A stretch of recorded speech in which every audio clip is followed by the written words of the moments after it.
Good afternoon, everybody, and thank you for joining us today for the second of our series of webinars.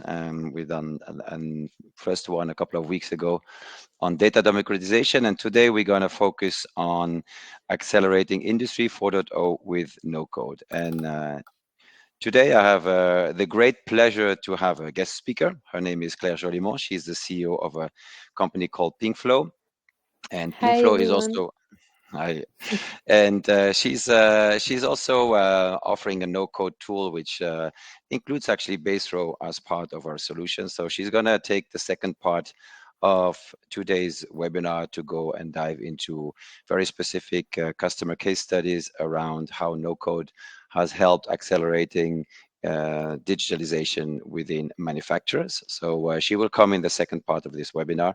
And today I'm going to cover the first part of today's agenda. So let's get into it because we have a lot of ground to cover, a lot of content. So what we're going to focus on first is data management challenges. And we took the data management challenges which are most applicable in the industry environment, so on daily operations. Then I'm going to talk about human-centric digitalization with no code. It's a mouthful, but actually we're going to talk about what exactly we mean by that. There's a lot of talks about digitalization in industry processes, but what exactly does no code bring to the table? Then, as I said, Claire will take over from me. She will talk about daily operations and how to digitalize them, and walk us through a number of customer stories from mid-size and larger industry companies. And she will also do a live demo of her solution, so which is her own proprietary solution together with Baserow embedded, and both these solutions are no code. And then we'll have enough time to cover Q&A sessions, and you can use not the chat, but actually the question sections within the Livestorm app. So just quickly, for those who don't know Baserow, we are a no-code database platform, which actually means that we structure, visualize, we help people collaborate around data. You can do, create forms, you can drag and drop files in it. It's a content repository. It's a way to structure your data. It's the way to integrate data within specific workflows that you have through APIs. It manages access for people. So it's actually, it's like an Excel sheet with superpowers, if you want to, and we'll talk a little bit about the difference between Excel sheets and database. But it's actually something that is embedded in other solutions. It's also used as a standalone solution for people and teams who need to collaborate around data. It is open source, which means that it's free to use. We have an open core business model. It means that if you need specific features that are important for a larger team, like audits, like single sign-on, robust access control, you'll be able to buy these features in specific plans. But the nature of it is that it's open source. You can self-host it. It's highly scalable. So that's why it's usually well appreciated in environments like the industrial environment or the manufacturing environment, where data security and compliance are important. So let's go into the challenges to get started with. Let's start first with a small poll. I'm going to put it up here in Livestorm so that you have the opportunity to give us a little bit of understanding of why you are here today. So what we'd like to know is the main benefits that you hope to achieve with digitization of daily operation. Is it for productivity reasons? Is it because you need more accuracy in the data? Is it because you need more agility and the ability to respond fast to changing environment? Is it because you want your production teams to be more motivated and engaged in what needs to happen on the daily basis? Or is it because you have some security issues? So we'll give you a couple of seconds to answer. So please go ahead and submit your vote, and then we'll continue on the presentation.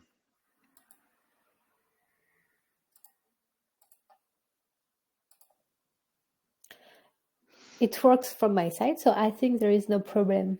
People can vote. Yes, Feel free exactly. to do So it. I see here, number one is productivity for the moment, then accuracy, agility as a third position, then security. And looks like you all have very motivated teams because it's only 7% of you that think it's needed for team motivation. So, okay, by far, productivity and data accuracy are the most popular responses. Okay, great. So let's jump into it. Challenge number one, single source of truth, which basically means in a daily operation environment, there's multiple data sources. Typically, things are in PowerPoint, things are in Excel, things are in other systems, and data formats tend to be inconsistent, and people need to do daily manual consolidation. So Claire will talk about it in her use cases, but on average, right, people would spend an hour a day before their shift to start to consolidate all of the data and to expose it to the team in order to start their specific shift. So this is time consuming. There's risk of errors because it's manual intervention from humans, and the data tends to be data which is accurate from a certain point of time, but is actually not real time. That means that from one team to another, that data might not be shared, which then impact the flexibility of the teams in order to respond to changing environments, which very often happen within a manufacturing environment. The second challenge is a data skills shortage. Most of the people understand how to use information, but we like to take decisions. We like to collaborate around data. We take decisions based on information or data. We tend to have a story for the management around what's happening based on trends, but we typically are pretty bad in database skills, right? That means that we don't know how to script, we don't know how to write code, we don't necessarily understand all of the terminology of a database, which is in essence what is needed if you start to have a lot of operational data that you need to collaborate on, is something which is a lot more structured than scattered data around. That means that you need to understand, or you need to have an underlying infrastructure related to a relational database. You need to understand what queries is. And the question is then, how do you make sure that what the platform needs to be able to do is translated into something that can be used by users who do not have these data skills who do not have these data skills. And you don't also not want to have users continuously having to go to data analysts or business analysts, because then they become the bottleneck. Then the third challenge is that any introduction of a new tool is usually faces resistance, right? A lot of tools, really data-related tools, are pretty hard to learn. While at the same time, what is needed is something which is simple. People really don't have a lot of time to learn. Most of the agendas are already pretty packed on the front end side, on the back office side. People have no time to have long trainings and ramp up, and really to be adopted by the teams, you need to have something which provides instant value. And it needs to be catering to the needs of people on the front line, the back office managers that have other usage and other requirements around the tool. So any new tool that you're going to try to introduce needs to be simple, fast, instant value, and needs to cater the needs of the different populations that are going to use it. Then the fourth challenge that we see very often is that the data is locked in different silos. That means that typically you will have a quality team have certain data, or one production team has certain production data, another team has other data, you have a support team, you will have maybe a reverse logistics team, you might have the management team that has some data, and people tend to use different tools. And then even if they use the same tool, and quite a lot of users actually have used Excel in the past, even different spreadsheets, different ways of visualizing the data, different ways of categorizing the data. And that means that actually the data doesn't follow the process. And if you need to find some information about the status of something that is happening within the manufacturing supply chain, you will struggle to find the right data. And that means you need to start calling people, you need to start emailing people to get that information.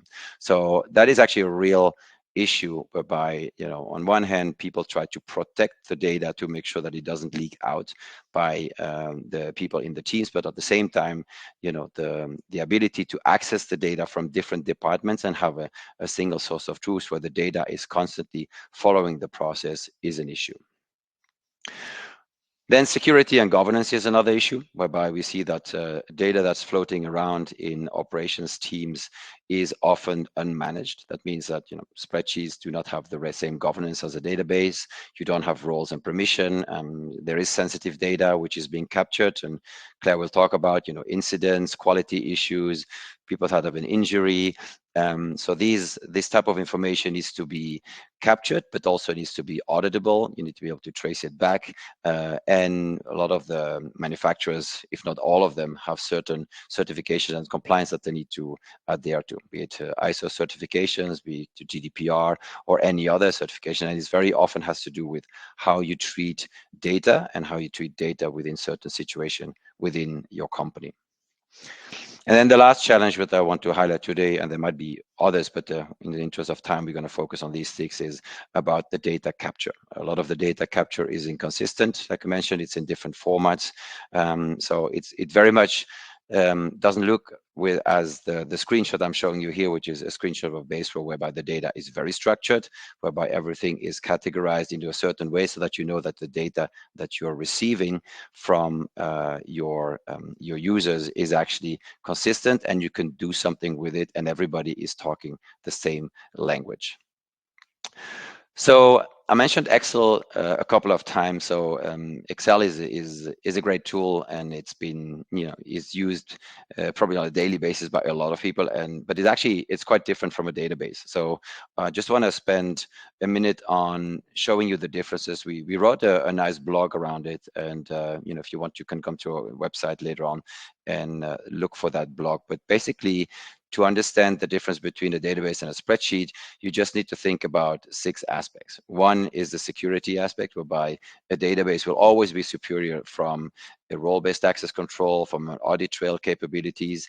It will be much more scalable, whereby if you need hundreds of thousands of rows of data, a database is the way for you to go. It will actually drive a lot of consistency of the data. You'll be able to generate forms out of the database to collect it in the right way. You will have field types which will determine how the data needs to be input, which is something that is a lot less flexible, and there's a lot less variety of field types in an Excel sheet. Collaboration features are much more elaborate if you take a collaborative database. So you will have things like real-time notifications, you will have different views, you'll be able to invite people to in different workspaces. So the whole idea about collaborating around data is something that you will find in databases much more than in spreadsheets. Then in terms of automations, if you integrate the database into another tool, like you're going to see with PinkFlow moving forward in the webinar today, having something which is API first, where every endpoint of a database is an API endpoint, and you're able to connect it with other tools, be it for automations, be it for front-end visualization of data, then a database is stronger. And then finally, the data will be a lot more dynamic in a database, whereby you can link table to in different cells, so that when something changes in one part of a table, it actually updates the data in other parts. So these are big differences between a database and a spreadsheet. And even though when the tool we're going to show you today as part of the solutions looks very much like a spreadsheet, it's actually a spreadsheet-like experience with the power of a database underneath it. So I'm going to open up for another quick poll so that we understand what type of tools you're using today and what you are trying to change. So we'd like to know if the tool that you're trying to replace is, and it can be multiple. Is it paper? Is it spreadsheet? Is it an existing database? Is it a whiteboard like you've seen on the pictures on the manufacturing floors? Or is it another tool? And then please specify that. So if you go ahead and submit your votes.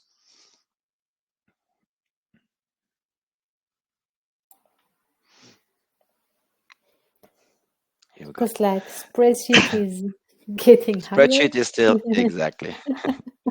So we have, okay, so we've got almost half of the answers are related to spreadsheets. So yeah, I think our estimation that spreadsheets replacement is still one of the major benefits here is quite accurate. Okay, so thanks for the answers.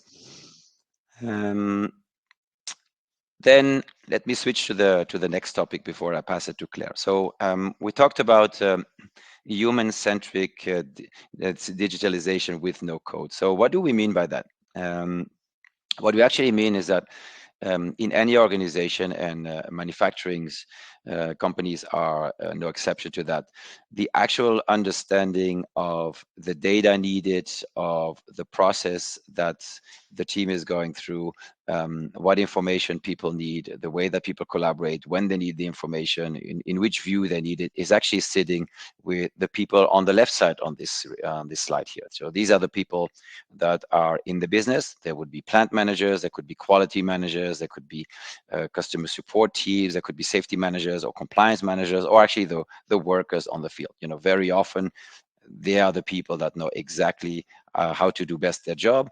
And if they need something to improve their day-to-day job, wouldn't it be great if they don't have to go to the IT team or request custom development teams to make some time for them, and could do it themselves? So that's the whole idea with the no-code technologies, is that you have some support from IT, because as a new tool to make it into the manufacturing shop floor, probably you'll have to figure out, you know, some things around security, about data governance, and then if there's some IT support needed for the platform. But the actual configuration and the building of the database and the building of the solution, once you work with a template and these teams understand how it works, and Claire will justify that in a couple of minutes, actually the customer starts to create their own varieties, their own templates, their own ways of doing data management and collaboration, and they don't need the IT team anymore. And you know, in a typical company, the IT team is a lot smaller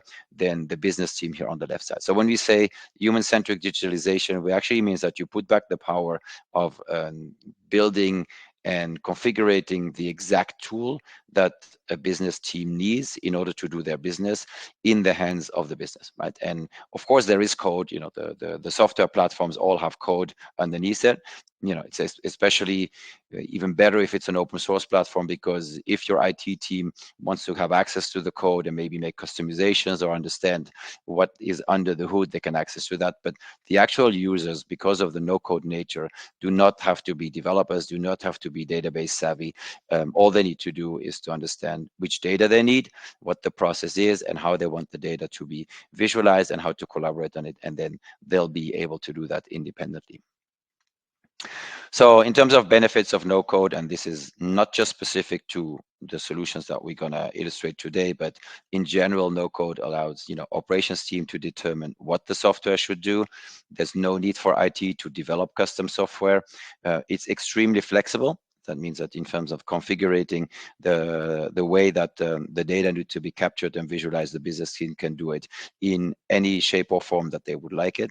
It's extremely fast to implement. Implementation time of no-code technology is extremely fast. I mean, it could be a matter of days to go and deploy a solution.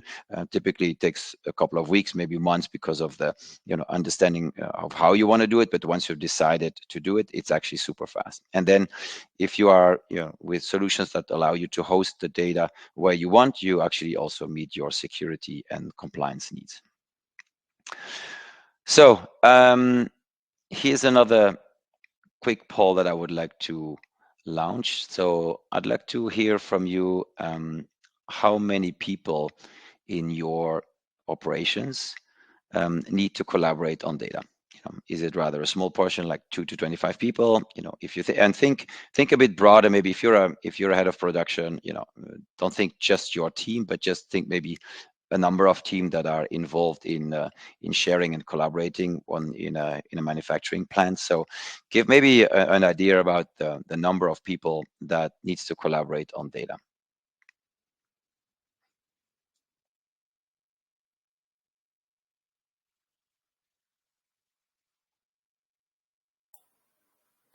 Okay, so it looks like the majority of the teams are in the range 2 to 25, then you know, followed by either below 100 or more than 300 people. Excellent. So I am going to pass the word to Claire. So Claire, I'll flip through the slides, and then I'll let you go and introduce yourself and your company, and then the customer stories. So over to you. Okay. Thank you, Olivier.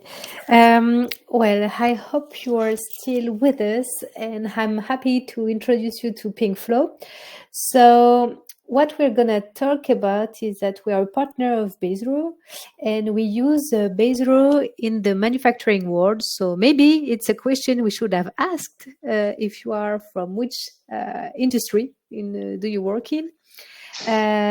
We will focus on the manufacturing world, frontline workers, and we use visual management in 4 main use cases.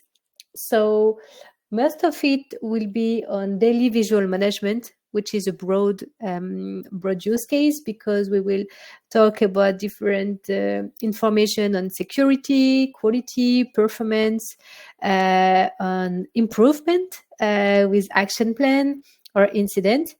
But we also use visual management for communication, because most of the people don't have access to emails or different information in the company, but also for real-time monitoring. And I've seen that you were interested in the performance and productivity part with digitalization.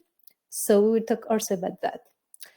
So so PinkFlow, just a few words about our company. So I'm the co-founder, and we assist our customers organization into digitalization, most of them in the manufacturing world, and moving from paper to digital in a few months with the help of no-code solution. So we will use Baserow, and we will use also our solution called PinkView to make the visual wallboards that I will show you during a demo. So this is a reality. Most of our customers are mainly using whiteboards. So you said in the poll, mostly of you use spreadsheets, but most of the time they also use spreadsheets that they print. You can see on the left. Also some information written on with a pencil, and some of them use, for example, PowerPoint. And so the data is quite disseminated into diverse sources of information, and this is hard for the people to really know what's going on, if we reach the goal, if there is any issue that needs any priority or criticity. So yes, the aim is to move to digital. So this is a system that we build with our customers to help them to centralize information. So some information exists. So they exist in the various environments, which can be database, can be Microsoft 365, SAP, but all the information that doesn't exist or is used in Excel files in a complex way, well, the aim is to build a system of workflow with forms, with various way of collecting data with Baserow, and filter them in the interface, and to make them visual with wallboards. So we will see different types of wallboards. I will use one for a demo, which is our main template that quite easy to use, and you will see, I think it may interest you. So about the visual management. So what you see on the visual board is the interface, and behind is mainly, for example, the workflow made in Baserow. Where do we use the visual management? So it is used in different displays. So it's like TVs that can be touchscreen, that can be on the wall, and it is mainly seen on the frontline area. So in the manufacturing area, in the warehouse, but also in the desk office for the support people from the IT, from the maintenance, for the quality, and so on. And this is a template I will show you later on in live. So maybe some of you know this type of wallboards. It's mainly the aim to have a big view and different level of management. So it can start on the first line workers and shows different types of information for security, quality, cost, delay, and performance. You see the main KPIs. Then you can see if there is any incident and action plans related to each part and different types of communication.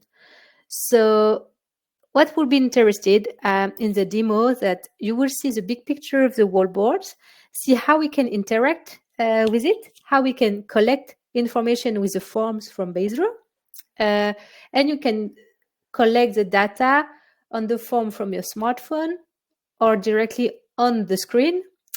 And then I will show you all the back office of it in the Baserow back office. If you have any question, let me know, and I can answer you during the demo.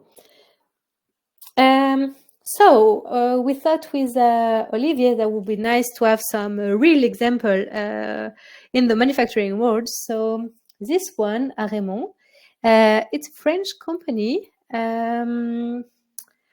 that is like worldwide present.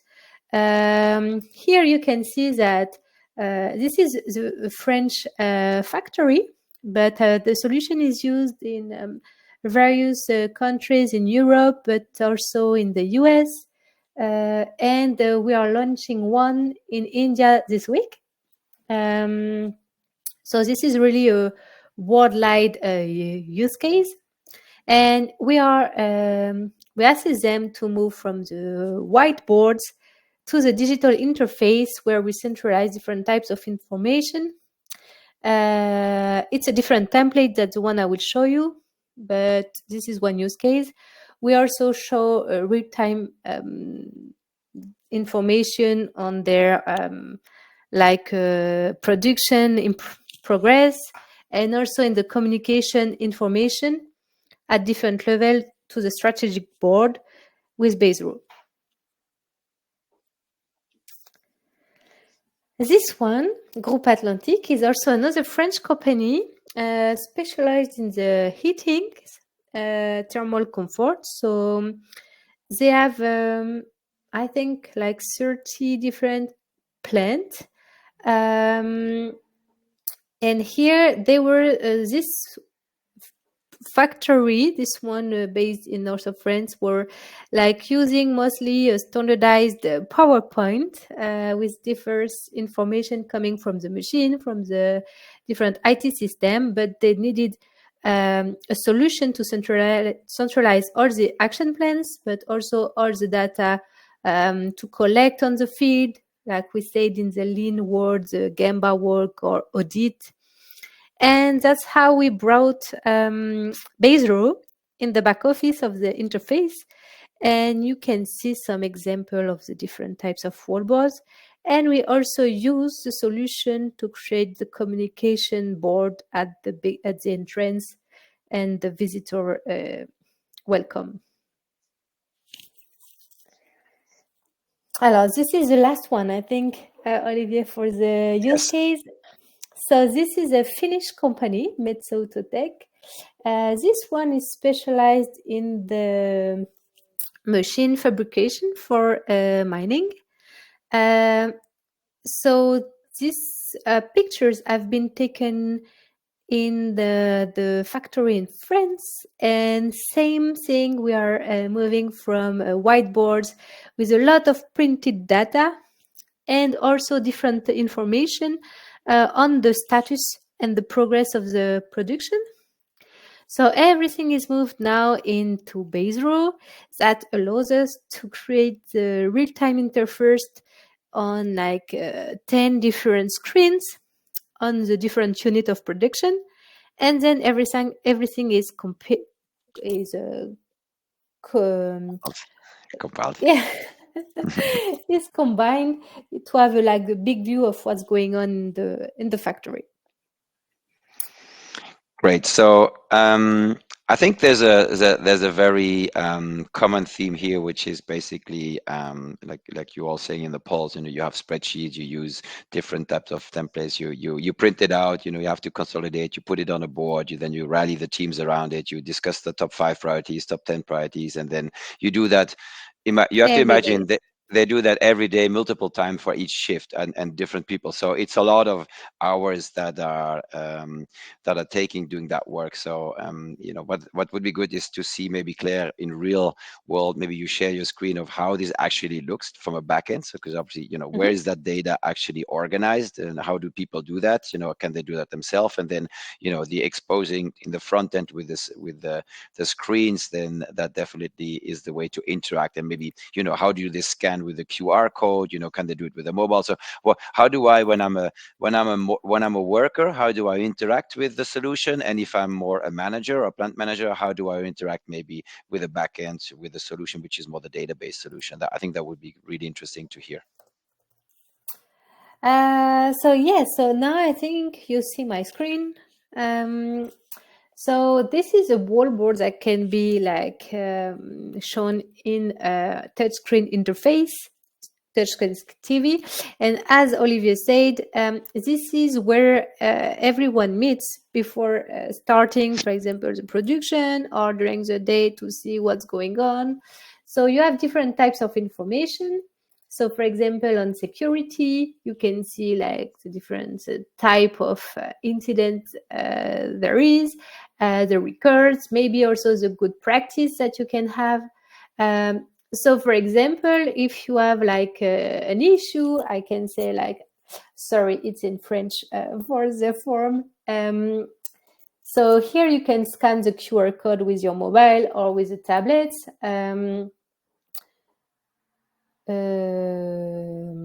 What's happened, where, so what's happened, Olivier fall down. Sorry, Olivier.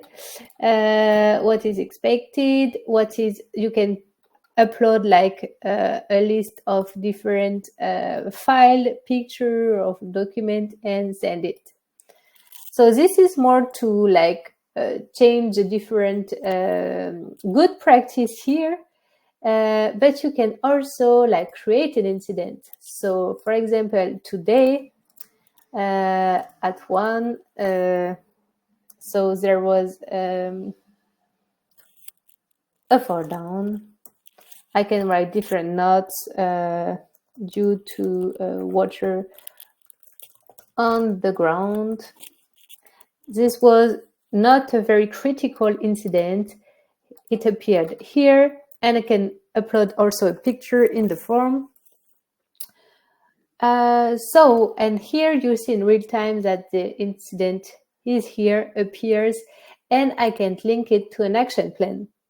So same thing, I open a new Baserow forum where I can say my incident fall down, what is my action? So I would alert everyone on the water risk. And then I will take the action for Friday. This is linked to my level, and this is me who's taking care of it. Hop.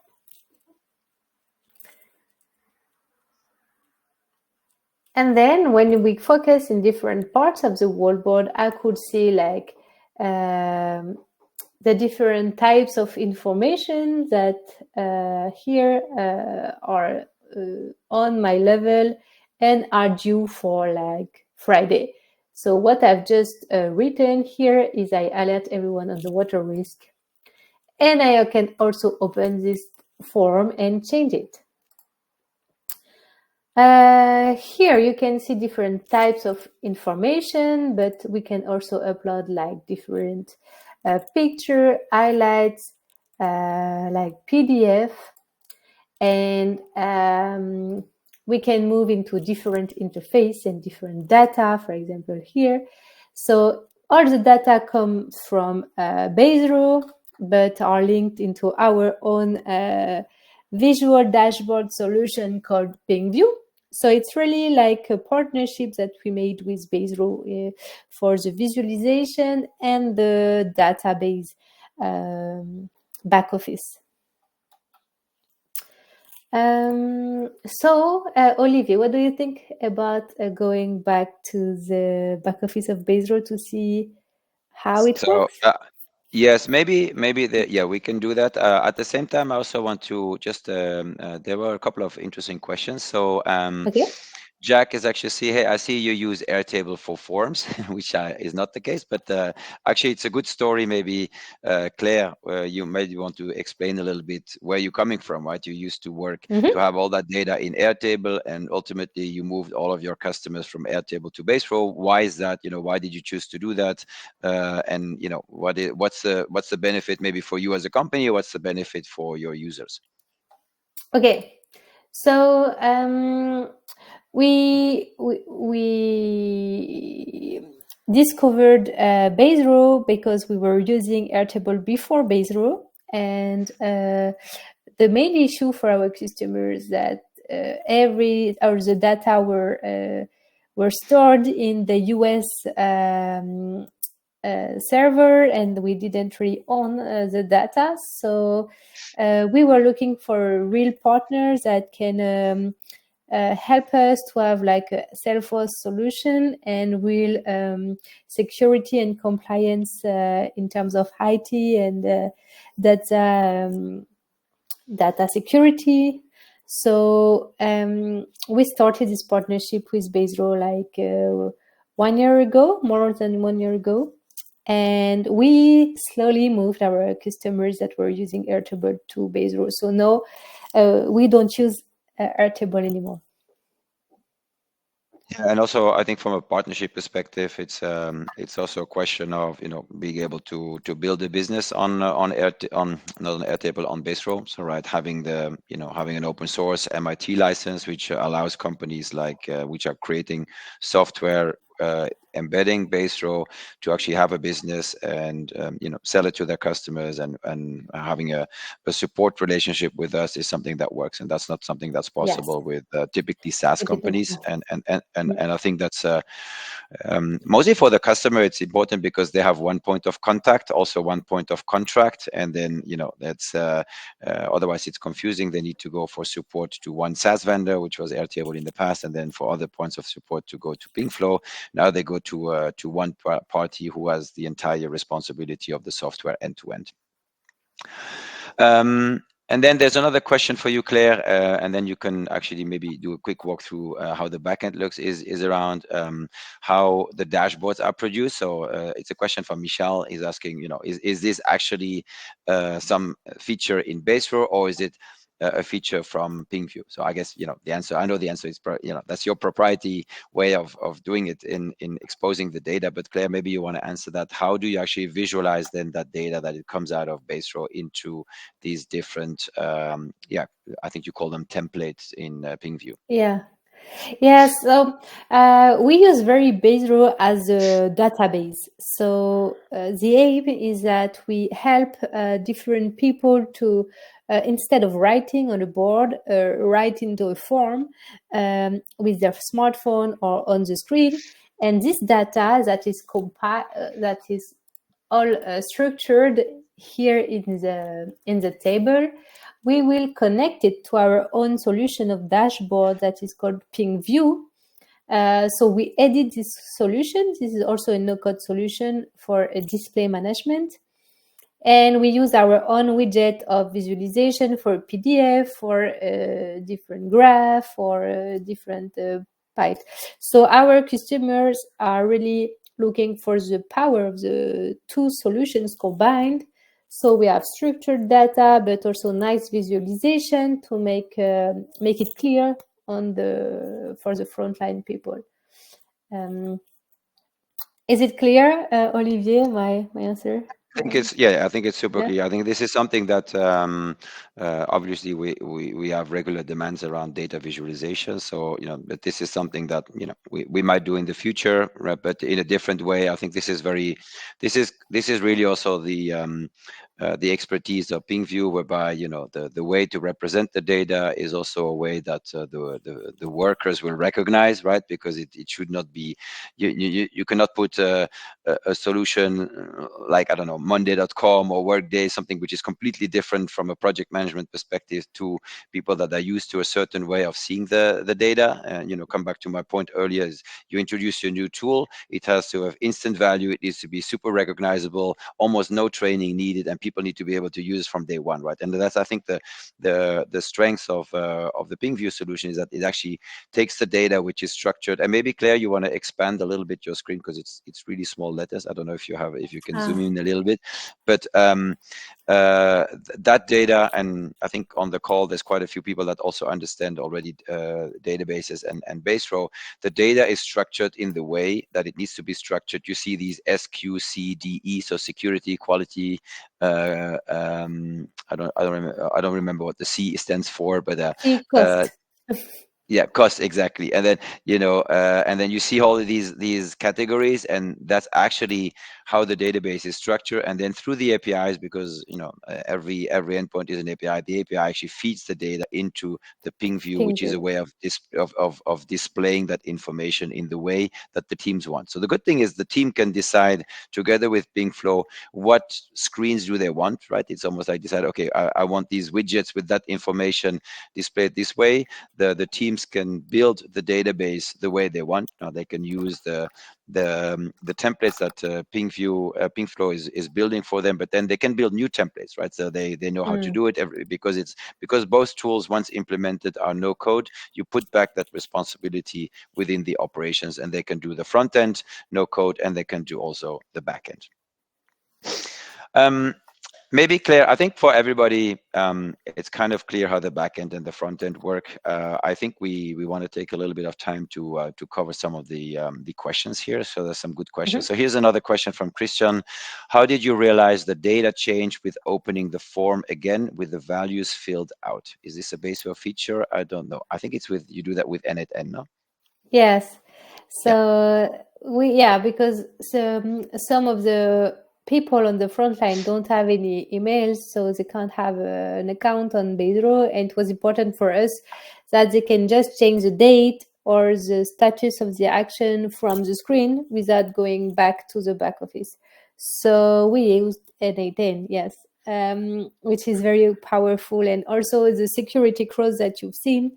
I don't know if you noticed, but it changed color when I created the incident on today. So the square 5 is now orange. And this is also an automation made in N8N. Exactly. Thanks for that. Thanks for that answer. And then there's another question from Christian. You have a workspace called Baserow to PDF. With a question, what are you doing there? I think it's very, very important feature. Baserow is still missing, and most industry customer really need it. Yeah, so for the PDF, we most of the time our customer connect them from their own SharePoint because it's PDF that is like very centralized and so on. I don't know if on Baserow we can connect PDF document. We Not can yet, do it not on the natively. I mean, pictures. Yeah. yeah, yeah, not yet. So it's just to answer your question, Christian. It's also something we're looking at. How do we do PDF exports? It's quite important. If you need, sometimes you need a bill of material or a quote, or an overview of an order or something like that. So we know it's something that we have on the roadmap. In this case here, Claire, you're doing. Yeah, if you don't know the answer right now, so we can come back to you, Christian, and let you know. Let me see if there's some more questions. Andres, I heard that Baserow is working on building an app builder. When is this planned to be launched? Yes, so I think it's an important point because it's actually something that is also really useful for Claire and her team, right? Because you can do a lot with digital wallboards and visualizing information, but sometimes you need other use cases like task management that you want to do on the fly. So you want to actually avoid workers to have an account in Baserow, have access to Baserow database. You just want them to have a web web interface whereby they can change certain fields in certain tables and expose certain data where they can say, okay, I've made this task, or this task is delayed or something like that. So we're really today it's not possible there. So the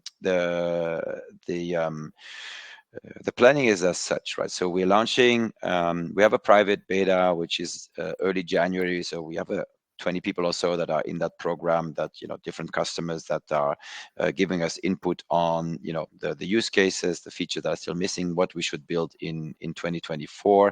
Then we're launching a public beta towards the end of January, early February. Okay, so then everybody will have access. It will still not be production ready in that sense. It's still a beta program. We'll have all of the different components, like the elements, like the data sources, like the authentication, so everything you need in order to actually have a public facing web application built out of Baserow. So that is coming in the new year, and then from there on we'll build in adding more elements, in adding more data sources, in adding, so basically it's going to be something whereby you create either an internal application, so you'll be able to do something a little bit similar, like interfaces from Airtable, for instance, or you create an internal tool. But also, because it's designed to be public from the start, you can actually also invite people that are not in your Baserow space, which is something which is more complicated with other tools. So basically, whether if you want to inform your customers about certain pieces of information and they don't have an account in Baserow, or you can actually give them access with an authentication, and they will be able to interact with that. So a little bit of patience. I think we're finishing this year with a whole bunch of new great features on the database, like things like group by, which is in high demand, and other big features. So we're announcing a very nice release towards the middle of December, and then towards the end of January we'll go with the app builder. And yeah, we believe it's going to be huge. So thanks for that, Tommaso. So we're keeping it a bit low profile for now, because we want to make it a nice surprise in the new year. But yeah, we're actually pretty excited about that. I think, let's see, looking forward to hear more about the timeline and what will be doable. Okay, so also how about the pricing for interface? We're not going to talk about that today. We don't know yet, right? Initially, it's going to be free. It's going to be open source again, like it's for everything. And then we'll have the same logic in terms of feature as we have with the advanced and enterprise editions.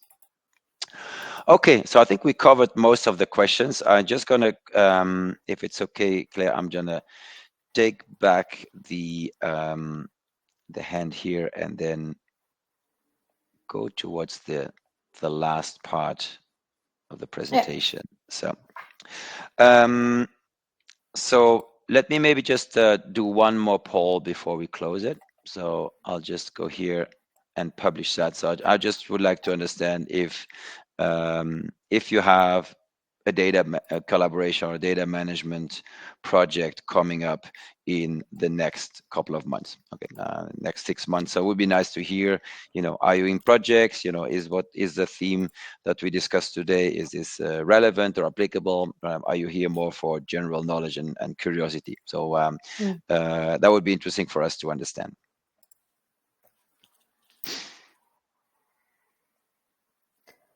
Some of you have. Exactly. Let me